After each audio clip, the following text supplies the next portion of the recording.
Hello, and welcome to the CDR Policy Scoop SHOWDOWN debates. These quarterly debates have become our flagship events where thought leaders discuss a hot topic in carbon removal policy landscape, culminating in an audience vote that reveals where the community truly stands.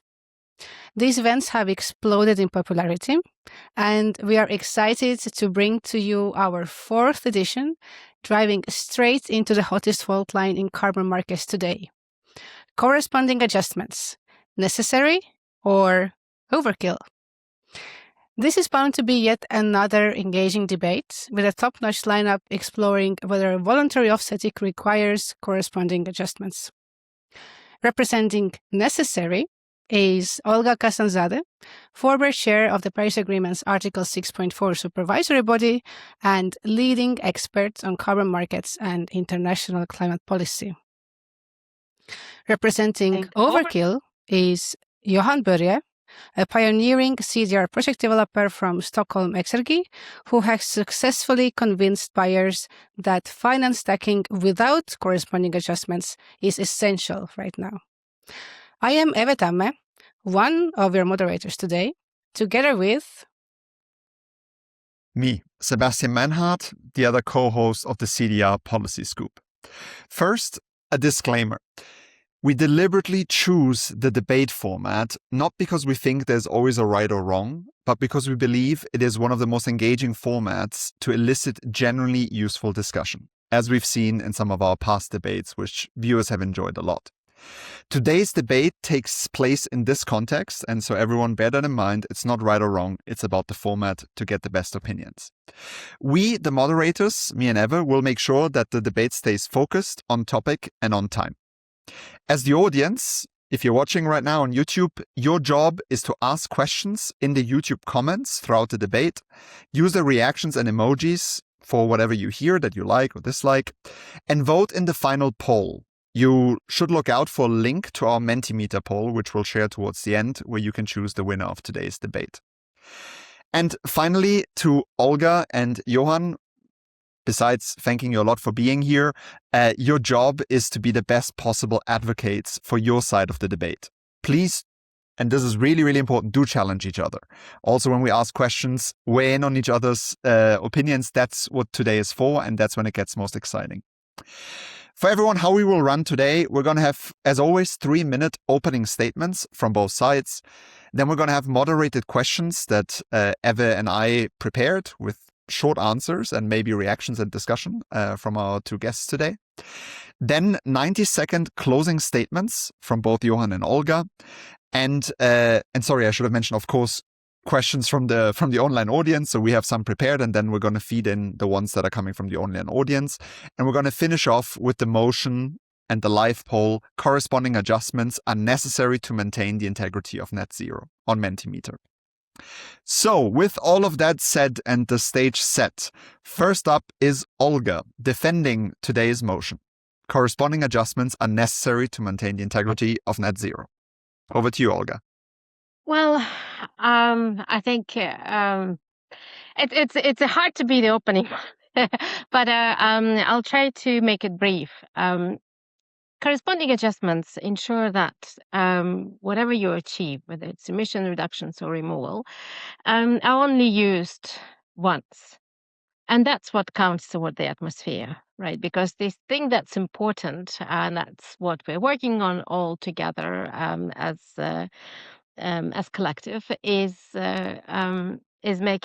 preventing exacerbation climate change.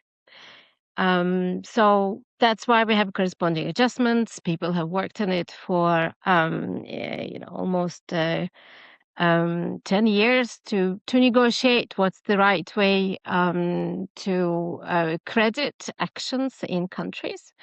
And the solution was something that was called corresponding adjustments, that the country pledges not to use outcomes achieved towards its own NDC.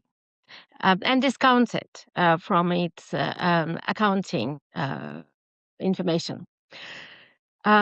So that's the premise. I do know that there are different points of view, and of course, in Article 6 negotiations, it's important to note, there was a recognition that sometimes countries would want to use this outcomes achieved towards their own NDCs, and then we have come up also with the concept of mitigation contribution units, mitigation contribution claims. That is possible when you don't think it's necessary to do corresponding adjustments, where there's agreement that it's not necessary, or there's simply willingness on behalf of the corporate to contribute, or a government to contribute to another country's NDC. So that's in short opening statement.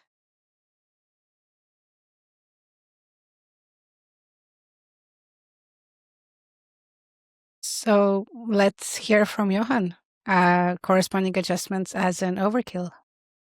Thank you. Thank you for the invitation, and thank you, Olga, for your start. Corresponding adjustment, as Olga said, has one clear purpose, and that is to ensure that two parties to the Paris Agreement, that is, nations, never double count the same mitigation outcome. But that also implies that corresponding adjustments for voluntary purposes are unnecessary, even illogical, and potentially harmful for climate projects. And I like to examine two arguments that most commonly are put forward in favor of such adjustments. One is higher ambition, as we have in Article 6. And I would say that's easy to say, but it's very hard or almost impossible to define what it means in practice. Corresponding adjustments would make climate mitigation more costly, but also make public-private partnerships with government aid and private purchases practically impossible. And making such partnerships impossible is not higher ambition. And this is abundantly clear in the Nordics, where all the final investment decision for permanent removals over the last years would have been impossible if corresponding adjustments would have applied to these voluntary purchases. The point is, you can't really motivate corresponding adjustments based on higher ambition. Now, the other argument is integrity, but we should also avoid to go into the trap of motivating corresponding adjustment based on integrity. This is so since a dual ledger system, or if you like, a co-claiming system, is in perfect harmony with high integrity. This is how climate accounting already works today. We have a system for corporate climate accounting, and we have another independent system for national climate accounting. And emission reductions achieved and claimed by the private sector is incorporated and claimed by the host nation for its climate targets. This is actually true irrespective of whether it's voluntary, based on compliance with or without government aid. So with two separate accounting systems, there is simply no need or logical basis for corresponding adjustments for voluntary purposes. Of course, very different from a compliance purpose, which is a different discussion. The answer, I think, is instead to be super transparent of who is counting what and how. And here we can rely on the registries. Now, let me wrap this up by noting that neither ICVCM or VCMI require corresponding adjustments for voluntary purposes, and that the climate policy of Sweden, Norway, Denmark, UK, and also the European Union, now that we have the carbon removal and carbon farming certification framework, all rely on such a dual ledger system for voluntary purchases. To sum up, I don't see a need for corresponding adjustments for voluntary purposes.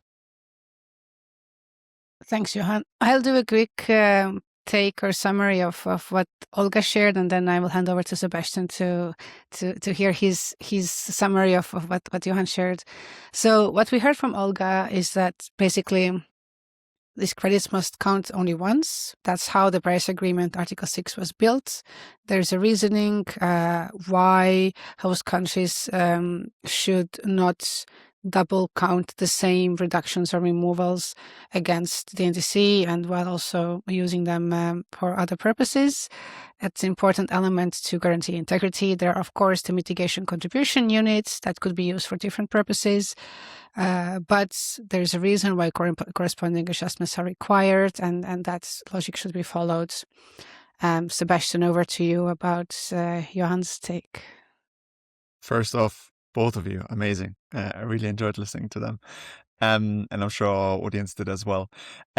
From Johan, I mean, to summarize it again before we dive into Q&A, first, that corresponding adjustments to prevent national double counting are necessary for voluntary purchases, especially because the dual ledger, you called it co-claiming, ensures integrity via registries. That was first key argument I heard. The second one, that the high ambition rhetoric, you kind of honed in on that, doesn't justify the corresponding adjustments, and that they'd actually kill the Nordic CDR projects that rely on these public-private partnerships and VCM revenue stacking. And the final one, you highlighted that ICVCM, VCMI, and policies in several European countries, maybe even the EU with the CSCF, embrace co-claiming, focusing, and we should instead focus on better NDCs and transparency to make sure that corresponding adjustments can go hand in hand with that private funding. Before we dive into the questions, again, a disclaimer that this is not about winners or losers. And we have a lot of disclaimers because in previous debates, especially the first one, we got a lot of heat for it. So we keep repeating it. It's about bringing clarity, complexity, and insights to both sides of the story. But with that, we're going to kick off with some pre-prepared questions. Ev and I had a lot of fun thinking about how we could grill you on these and what would elicit the best discussion. So Eva, over to you. You have the privilege of doing the first question. And we are also perfectly on time. So well done, debaters. So let's try to keep that going. I have a question to Johan. You say that corresponding adjustments are overkill for voluntary markets, but if a Swedish CDR project stacks these VCM credits on top of contributing to national NDC without any kind of adjustments, wouldn't that mean that buyers are free riding on Sweden's climate effort? How would you prevent that? I don't think so. Countries achieve the NDCs of the Paris Agreement, and countries undertake many actions where they contribute government aid in order to accomplish these climate projects. But these are aid going into the market and the market operations. And by complementing with a purchase of the certificate by the voluntary market, then we actually are able to pull these really ambitious projects off the ground. So in a way, these projects are only feasible when we combine the funding of these two entities. And it's perfectly natural that countries count what's happening on the territory, because that is actually what national climate accounting is fundamentally about, aggregating the outcome on your physical territory. So I think it's no difference from the fact that governments are providing government aid to many activities, be it green steel or be it green energy, or any of the aspects that may be covered also by other projects. So I don't see an issue. The issue is truly and fundamentally, how do we ensure that governments or nations never double count? And how do we ensure to maximize the climate impact of all initiatives by governments and the private sector? Thanks, Johan. Olga, anything you'd like to say here? Yes, I've been patiently waiting. I know that you have a preset up format, but I was ready. I was taking notes. I'm quite, I'm really ready to respond to Johan. Okay, keep it sharp. I will keep it sharp. Johan made a really good number of points, so I need to go through them, right? First on Article 6. Article 6 very clearly is set up for both trading between nations, but also it sets up a mechanism to ensure that private buyers can buy units that will not be used by anybody else. And that's in other purposes in Article 6.2. So when the country authorizes units, they have a range of options that what they're authorizing for. So private companies and voluntary action was also foreseen in Article 6. That's one of its functions. Number 2, I don't think it's necessarily about high ambition. It is about the atmosphere, right? And the problem is, it's not necessarily the buyers are riding on the actions of the countries, but the countries are riding on the actions of the buyers, right? So take Sweden. Sweden is buying units from other countries. So if corporates are donating effort to Sweden, it means that Sweden is not spending money, is not taking other actions. They're increasing emissions somewhere because somebody else have paid for the emission reductions. It wasn't really even part of national policy. Also in the Nordics, we do know that Norway is planning to do corresponding adjustments. So even in the Nordics, we will have then a situation where one country is giving its corporates, its projects on removal project corresponding adjustments, and another is not. It's going to create disparity and questions about environmental integrity of one project against the others, whereas project developers have done their utmost to do the best methodologically, etc. And I think it's also about the feasibility. The issue is not really what's feasible, what's not. I mean, if this is not feasible, if something else is feasible. The issue is what, as I was saying, what do we do towards the atmosphere? That's the only thing that matters. And that's the reason why this accounting was set up, and then you can have different types of claims. And I think that that's very important. So the departing point should be, what type of claim are you making? If a company wants to contribute finance to promoting CDR projects, that's totally fine, right? We shouldn't be stopping them from doing that. But that should be their claim, is that we have decided to spend our corporate finance on promoting CDR. It might not, remove all of our emissions from the beginning, of the formation of the company, but we think that this is meaningful action. Or we might want to invest in protection of forest, or we might want to do something else to reduce actual emissions, because there are 52 gigatons of emissions out there. So Olga, can I just, because let's keep it kind of back and forth, because right. I can imagine you have a long list, so maybe right. But I think I've responded to most of Johan's points, at least factually. I think so. And we have some questions, but Johan, also, if you want to engage with, I don't want to cut you off, because I'm sure you have things to say on what the good thing is that we agree on the most important aspect, namely it's all about the climate, right? It's all about the impact on the atmosphere. And this is really the reason that, these type of projects, they don't get off the ground unless we actually engage the resources of the private market and pool these resources. And there is no logic reason why governments should not be counting what is happening on the territory. That's how the whole climate accounting is actually set up.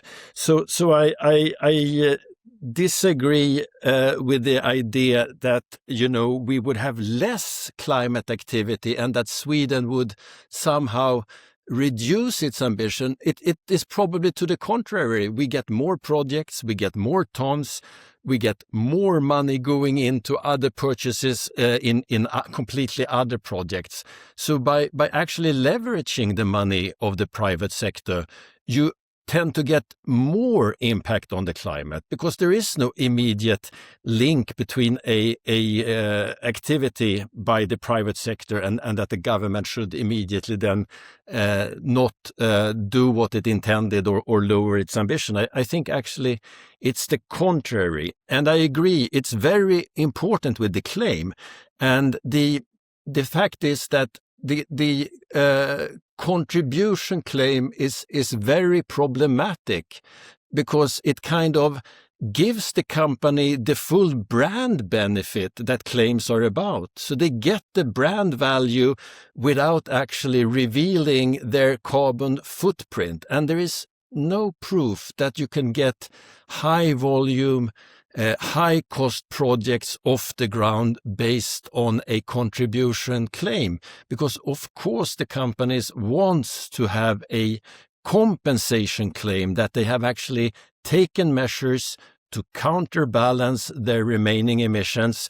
And yes, indeed, they do that within projects that receive government aid from a host nation. And that host nation has provided that government aid and needs to be able to count that towards the national ledger, because otherwise it could not face the taxpayers. Johan, perfect. I think that was a natural, because I want to ask a question to Olga that builds exactly on what you said. I will also like to remind folks on YouTube to use the comments. We're seeing some of the first questions coming in. Please do use the comments chat section to add your questions. I also want to do a quick clarification, because we saw a question there whether these corresponding adjustments only apply to corporate entities. That's just one use case. It could also be other use cases, right? It could be cities, it could be governments. Like, corresponding adjustments could apply to all sorts of different actors. The question I wanted to ask, which there's already been a lot of discussion, but I want to make it very specific for Olga. Johan has been very clear that a lot of the Nordic carbon removal FIDs projects would not have happened if it hadn't been for this kind of stacking, right, of revenue. And especially in the current climate, which, let's say, it's not the most favorable overall for climate and also for CDR. How do we make sure investment doesn't dry up if we tie all of this to the need for corresponding adjustments? How do we ensure continued investment into these big, important projects of carbon removal? We just convinced the government to give corresponding adjustments. As I said, Norway is planning to give corresponding adjustments to Norwegian projects under the Swiss MOU. That's their obligation.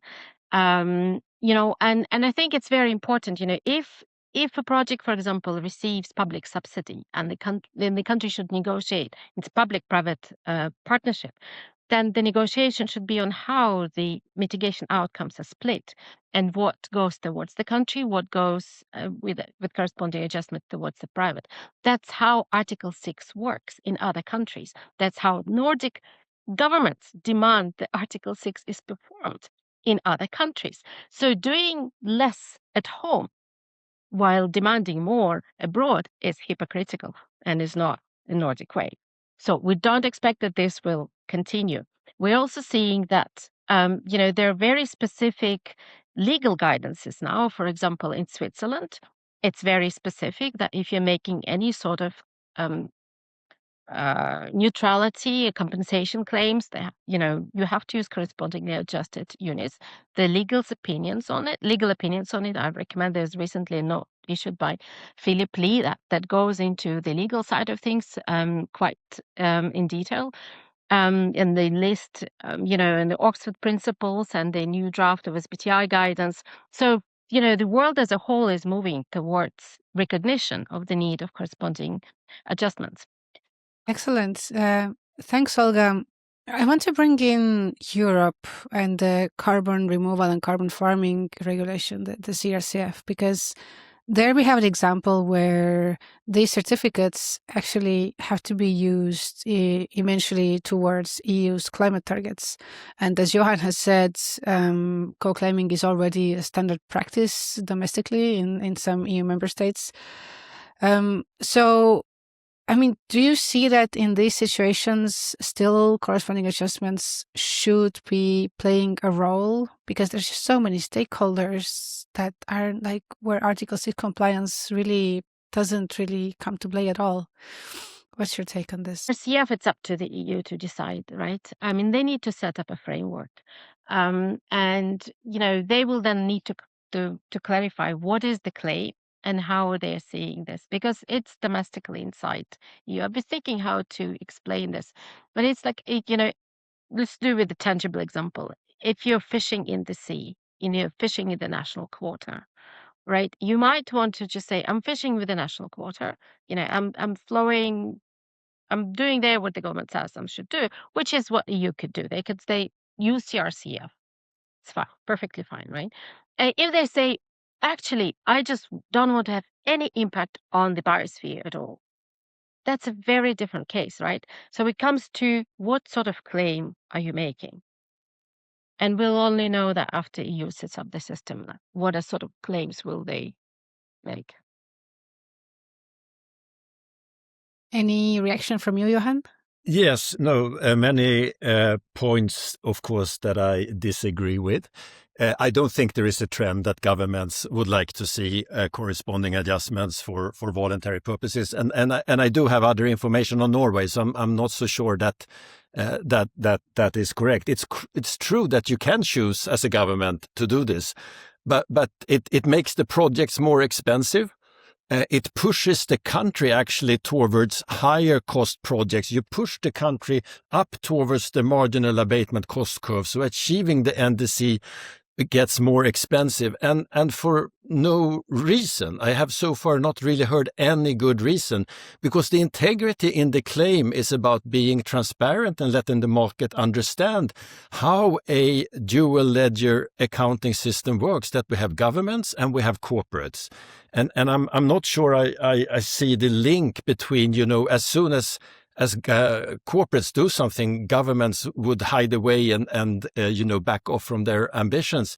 I don't think there is any empirical evidence that would generally happen. It may happen in some countries, but it's surely not something we can have as a foundation for having these corresponding adjustments. So I have heard no single good reason for corresponding adjustments for voluntary purposes, because the integrity of the claim we can ensure by being transparent and explaining who is counting what.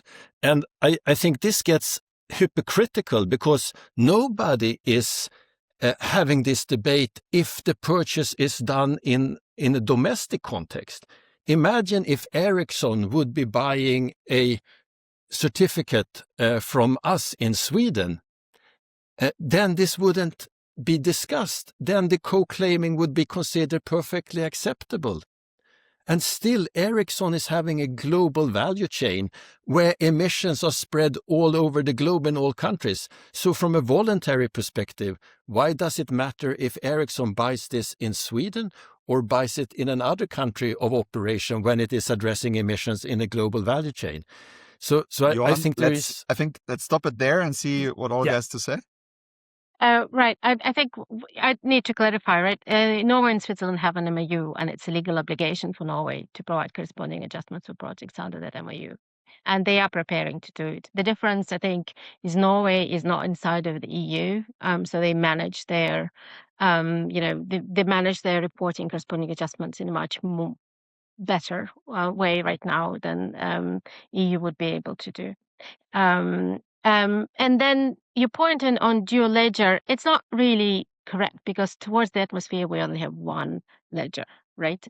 And that's why the system matters. So when a corporate undertakes an action, this action is recorded in national inventories. That will happen also. That's why we have CSRF. These actions will be certified and added to national inventories. That's how they will count towards the NDCs. And then, giving example of Sweden has national neutrality target. Once things are in the national accounting, they only need to cover the difference towards the neutrality target. That's what their procurement budget will be. The tons that they will buy from outside of Sweden will be to cover the difference. If somebody has already contributed to that, this simply means that Sweden will buy less. That in Article 6 and 6.4, where but I've been involved mostly, we have something called additionality, right? And we have regulatory surplus. These countries, majority of the Nordics, have already regulations that demand that they achieve carbon neutrality. So it doesn't matter if corporate does a voluntary CDR project, because they will have to do it anyway. They will have to comply, either by buying outside of their jurisdiction or by doing something inside and spending money implementing regulations. If you just contribute to them, they will do less. There are other countries where this is not the case, right? So it's absolutely perfect in some cases to do mitigation contributions claims. I should be clear, we're talking about the Nordics, right? The richest countries.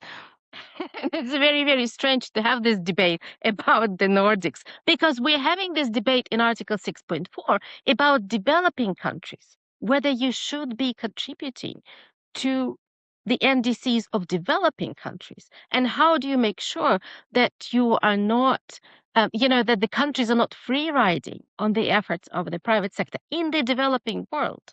And the same debate concerns the Nordics as well. And I think these are perspectives where I think you can have the opposite view. And when it comes to Norway, maybe we have different information, I'm not sure how we can progress on that. I don't think there is an obligation to do corresponding adjustments for voluntary purposes in the Paris Agreement. I don't think that the agreement you had in COP27 is uniformly interpreted by everybody. That's not the information I have from governments. Now, it's true, we have one ledger, and that's exactly the point, that the national ledger is separate from the corporate ledger. So why do you require then a corresponding adjustments? Because they are not mixed. There is no integrity problem. The only thing that happens is that you don't want to rely on the capital that the private sector can bring to countries, be them in the global north or be them in the global south. Maybe a solution is to have different rules for global north and global south. I wouldn't prefer to go there, but maybe that's the case. And additionality, 100%. Of course, there has to be additionality. The projects we are talking about need the trigger of revenues from the voluntary carbon market to happen. And hence, they are super additional. They would not have happened without these revenues. Thanks for this, Johan. I have a question from the audience I'd like to bring in, because we have a few minutes left in this debate section before we move on. So it's specifically targeted to you, Johan, and it says, Johan, you claim that corporates need to be able to make a compensation claim. Why is that? Because in practice, they are contributing the project host countries NDC, so they are already contributing, right? So this is what it is. Why lie and claim that it is offsetting? I like the question. It's one of those questions that allows us to go a little bit deeper, right?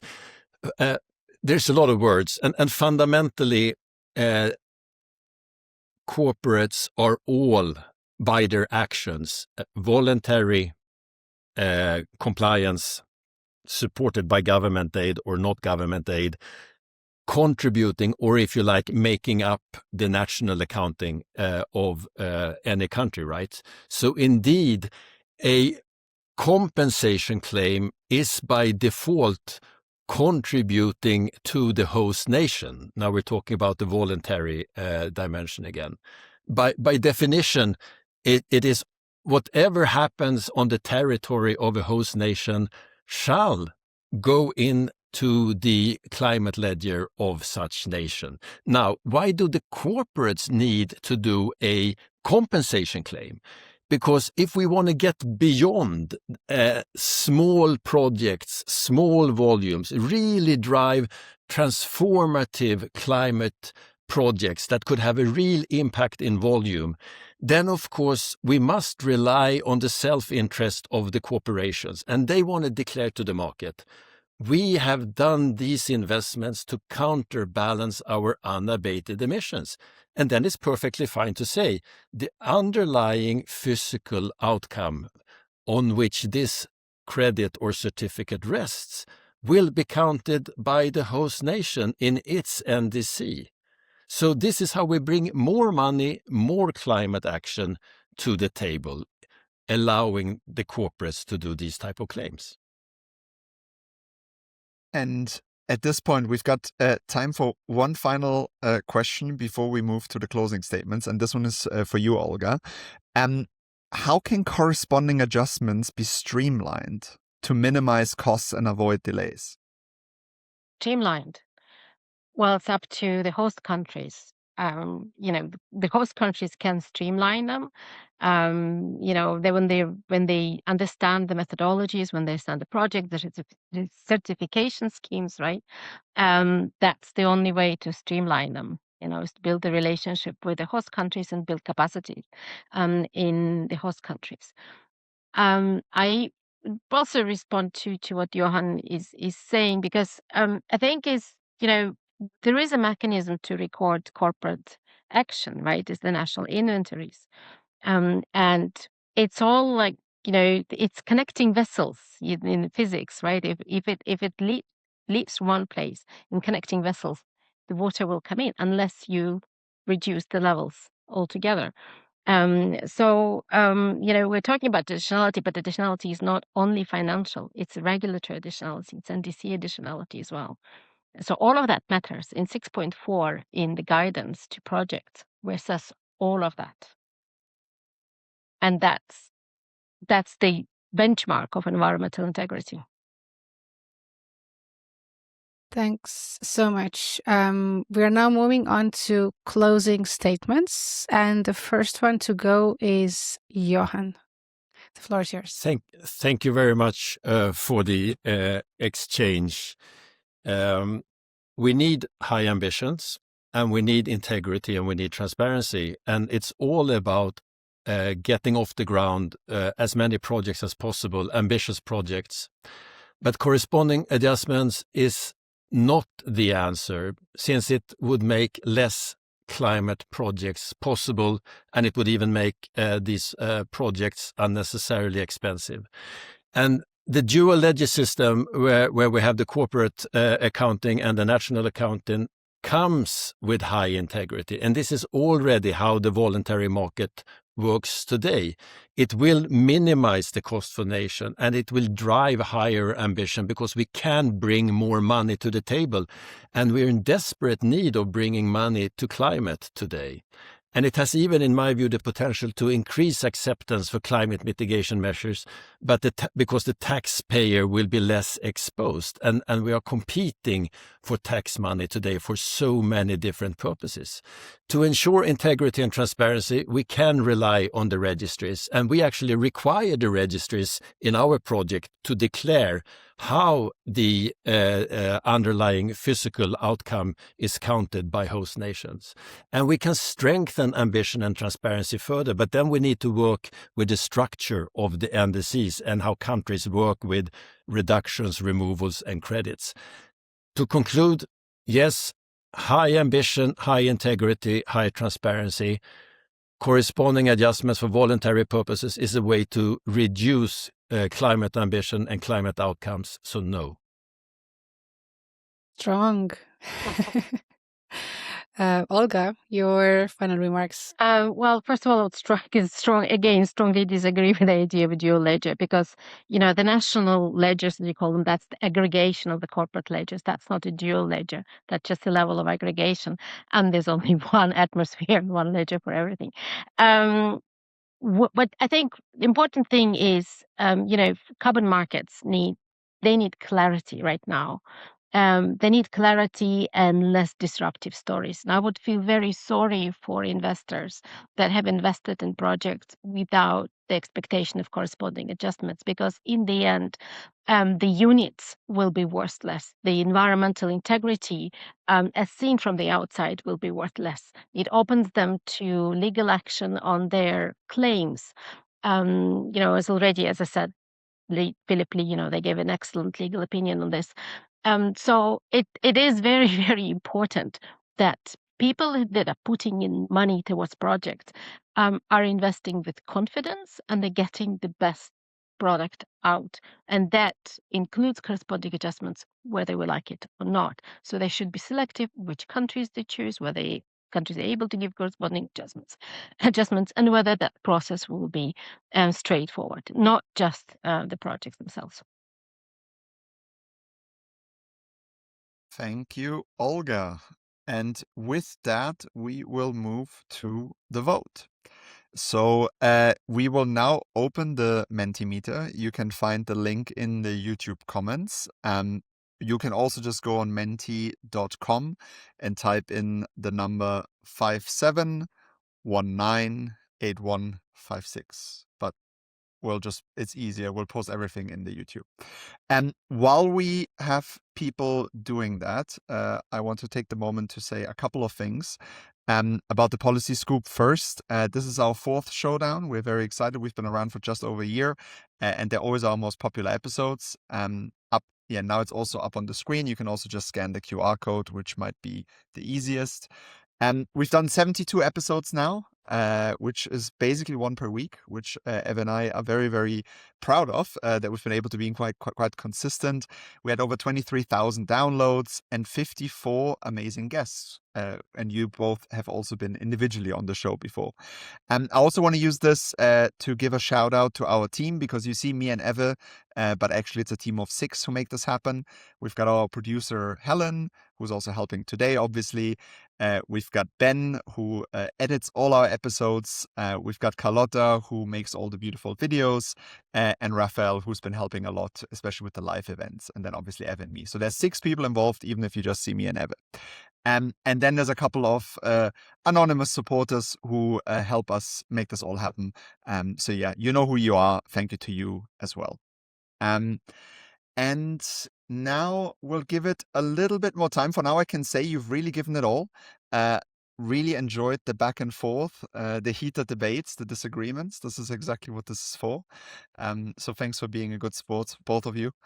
And yeah, let's see. I want to looking also at whether the results are starting to come in.